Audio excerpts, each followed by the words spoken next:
Shadow Minister Kevin Brennan.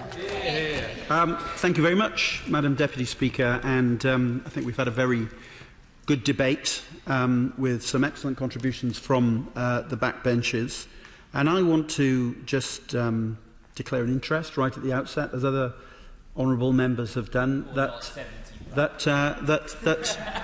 although I don't qualify for the concession myself, a fact that's well known by the former Secretary of State on the other side, since we share a birthday in the same year and the same date, but my mother does, and like other honourable members have said, she's for some reason either a keen follower of the BBC Parliament channel, with her free television licence in hand, and like others, perhaps she might be able to afford to pay for her free television licence, but she left school at 14. She was a miner's daughter. She worked in a factory, worked hard all her life, and it's the sort of concession for someone living on their own at that age that is extremely important, because it can be very lonely, as honourable members have pointed out. And I think we should bear that in mind today, that there will probably be many people watching our proceedings today. There are often dozens watching the BBC Parliament channel, Madam Deputy Speaker, I'm told. But there might be many more. There might be many more on this occasion from the over 75 bracket who will take an interest in our proceedings today. But we have had some excellent speeches today. The honourable member for Malden, the former Secretary of State, I thought he tried to give the impression that the BBC were delighted with the deal that was done with them back in 2015, even though it's been described by others as a hospital pass. I'm afraid nobody really believes that, and I actually don't think deep down the right honourable gentleman believes that either, that they were delighted with what happened. And he's entitled, I suppose, though, to believe that ultimately there shouldn't be a licence fee, which is what he said. He felt that it's unsustainable. But I think he'd also probably, knowing him as I do, if he wanted that to happen, believe that that should be in his party's manifesto, and that should be something that's consulted on, because it would be a major change in government policy. And similarly for this, the potential ending of the concession for over 75s, the free concession on the television licence, it should have been in his manifesto if they intended to end the free television licence concession, rather than pretending in the manifesto that they're maintaining it rather than outsourcing it to the BBC. I will give way. I'm most grateful to the honourable gentleman, and to some extent I agree with what he was saying, and I remind him that the Charter Review, which was carried out in 2015-16, actually was the subject of the biggest public consultation, I think, in the history of public consultations in terms of the number of responses that were received. And obviously, before the next charter, I'm sure it will generate the same degree of interest. But we also know what actually happened in relation to the television licence, the free television licence concession. And that is basically that, as I'll say later on in my remarks, the BBC hierarchy were taken into a darkened room, rubber hoses were taken out by the Chancellor of the Exchequer, a punishment beating was administered, and they came out making the hostage statement later that had been prepared for them, that they were delighted with the outcome of these negotiations. So, and I note that he laughs at that, so I think perhaps my description is not as far-fetched as it might sound. We then had a speech from my honourable friend, the member for St Helens and Whiston, who pointed out that she could actually make the shorter speech on parliamentary record if the government would simply honour its manifesto. And we could have done without having this debate today, Madam Deputy Speaker. We wouldn't have needed to be here at all if the government had actually made real the words that were contained within its 2017 manifesto. Instead, as she said, it's used this smoke and mirrors approach to try and avoid its real responsibilities. The honourable member for North Devon, unfortunately is not in his place at the moment, who worked for the BBC for many years and often participates in our discussions about the BBC, said that the 2015 deal that was done with the BBC, from the point of view of the BBC, and I quote, represented all their Christmases come at once. Well, I don't think that was the intention, actually, of the former Secretary of State, that the BBC should walk away from that negotiation, thinking that all their Christmases had come at once. I think, in conjunction with the Chancellor, quite the opposite. And it doesn't really meet the point that whatever the rights and wrongs of the deal and the funding for the future of the BBC, it was wrong in principle to pass on responsibility for this social policy to the unelected, unaccountable, undemocratic BBC. And yes, I will give way. He's making a very important point about this classic insidious strategy that involves attacking core public services. It's the classic strategy of defunding, claiming it's dysfunctional, and then using it as an excuse to privatise. And we've seen that happen not just with the pensioner costs being borne by the BBC instead of the state, but also by the defunding of the overseas World Service by the Foreign Office, and we've seen a major damage to Britain's international profile as a result of that. Yes, I think he accurately describes the modus operandi that's in place often from the Conservative government. So the Honourable Member for North Devon also said in the course of his remarks that the BBC had agreed to continue the concession, but actually that isn't true. What the BBC, in the end, were forced to agree to was to take on the concession, but with the right to change it. And that is the essence for why we're here today, because they're consulting on doing that. And that was an agreement that was made with the government.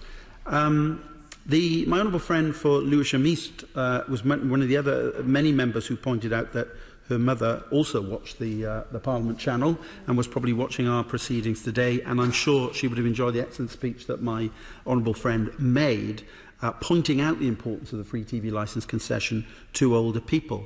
The honourable gentleman for South Suffolk said he hadn't intended to speak, but he only spoke because he was prompted to do so by an intervention he made himself on the Shadow Secretary of State, when he asked him whether in principle a multimillionaire should receive a free TV licence. And I asked him in response, in the course of his remarks, whether a multimillionaire should receive free NHS treatment. It's true of any universal benefit, Madam Deputy Speaker, that it is available to all. That is the underpinning principle of a universal benefit.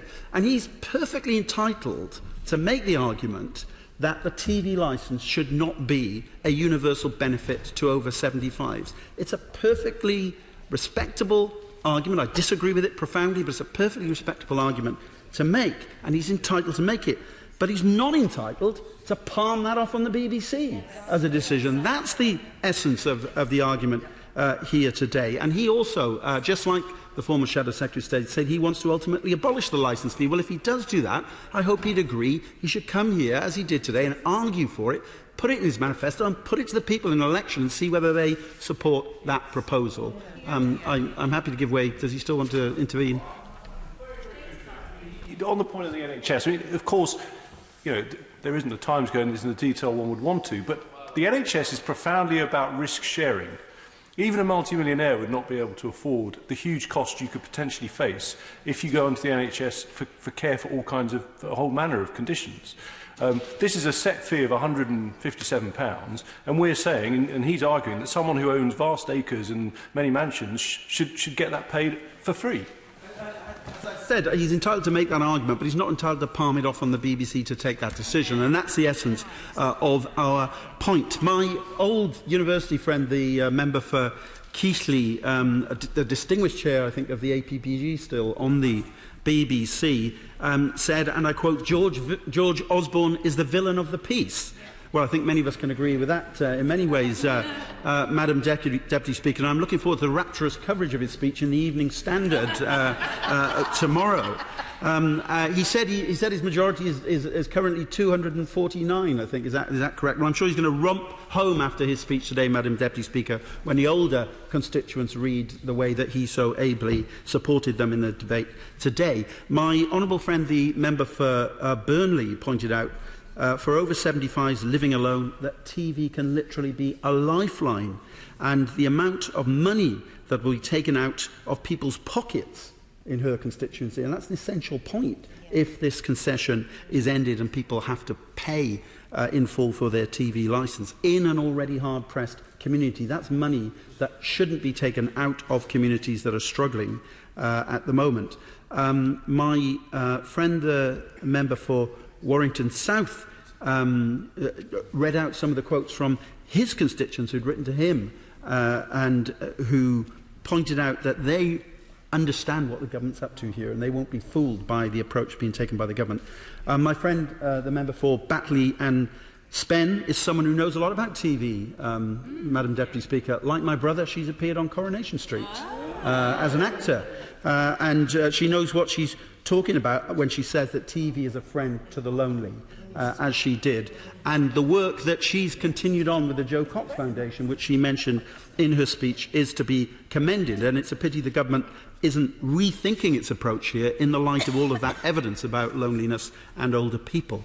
My friend, the member for Battersea, accused the government of devolving its political responsibility for the cuts, and she's absolutely right. That's exactly what they're doing. And my honourable friend, the member for Crewe and Nantwich, pointed out that 7,000 people in her constituency received this welfare provision, as she quite rightly called it. My honourable friend from Wolverhampton South, he's correctly pointed out there's two effects of this policy on the BBC, in the hospital pass that's been given to them, and also on pensioners in the form of the stealth tax that this will represent when the government, if the government don't act. And he also pointed out that 40% of people entitled to pension credit don't receive it, and therefore there'll be a double whammy for them. He said the government claims austerity is over and gave some political advice to them. And can I just say, as someone who knew him when he was a political advisor to the former Labour government, I'd advise the Minister to listen very carefully to what he had to say, because they will pay a political price if they don't. My friend, the member for Glasgow South West, quoted Flower of Scotland in his speech when referring to the fact that I pointed out that his Scottish Conservative colleagues have been completely wrong when they said that we had not, his party and my party, had not opposed this measure when during the course of the Digital Economy Act being passed through this place. And I can also add to what I said earlier on that as well as at committee stage, at report stage on the 28th of November 2016, an amendment in my name and my colleagues was put down in which we opposed this at report stage of that bill. And we also heard from my honourable friend, the member for Washington and Sunderland West, who told us about her own representations to the BBC's consultation, and I hope they'll listen.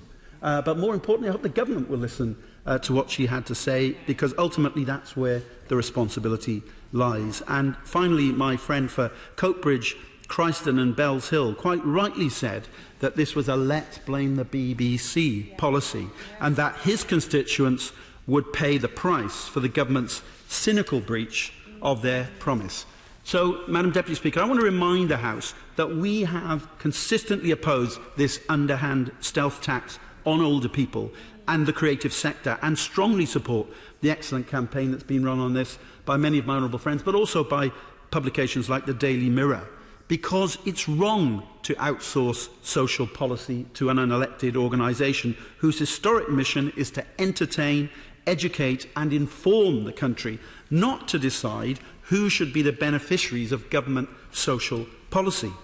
But if the government believes that that should be part of the BBC's role, it should have argued for it, and it could have put in its manifesto that it intended to outsource a concession, I won't for the moment, outsource a concession intended to help older citizens to a non-democratically accountable organisation like the BBC. It didn't do that. It could have consulted with civic society, like the Pensioners' Convention, which my honourable friend mentioned. I'm sorry I can't give way to it at this point, but she mentioned it in her speech. Or like Age UK, who would have told the government, and I'll quote from their briefing actually for this debate, Age UK firmly believes it is the government's responsibility to look after vulnerable older people, not the BBC's. Did it do that? No. Did it have the courage to make the argument for cutting the money which pays for free TV licences for the over 75s? No. Instead, it took the craven path of taking the BBC management into a dark room with the cynical intention of offloading its responsibilities for helping older people onto our national broadcaster. Madam Deputy Speaker, the sheer brazenness of it is something to behold, even for the Tories. And when combined with a promise in its manifesto to maintain a concession which it has already offloaded to a reluctant third party, makes it even more brazen. You can't pass the parcel with social policy, Madam Deputy Speaker, like this, and call yourself a responsible government. And the government says this is now a matter for the BBC, but it hopes and expects the concession to stay. Cynical, Madam Deputy Speaker. And then it says that the BBC willingly agreed to take over responsibility for the licence fee concession, but only, Mr. Speaker, in the same way that the victim of a robbery agrees to hand over their wallet with a gun pressed against their head. The government's whole approach to this has been underhand, aggressive and based on bullying. Many members here today have been involved in trade unions as members, representatives or officials. So we know what a negotiation looks like, Madam Deputy Speaker, and this was not a negotiation. I'm afraid it's the kind of politics that gives politicians a bad name. And if the Conservatives want to rid themselves of the cost of the free TV licence, they should have the courage to say it and say that they're doing it. This is a point of principle for us, Madam Deputy Speaker. We cannot accept a policy that takes responsibility for even a small part of our social security system away from government and palms it off on an organisation with no accountability to the electorate. That's not the principled political leadership. It's craven and cynical political opportunism made worse by the false promises in the manifesto. Older people are not stupid. They will see this for what it is: a Tory stealth tax on the elderly, a cynical and despicable ruse to pickpocket our older citizens. Yeah.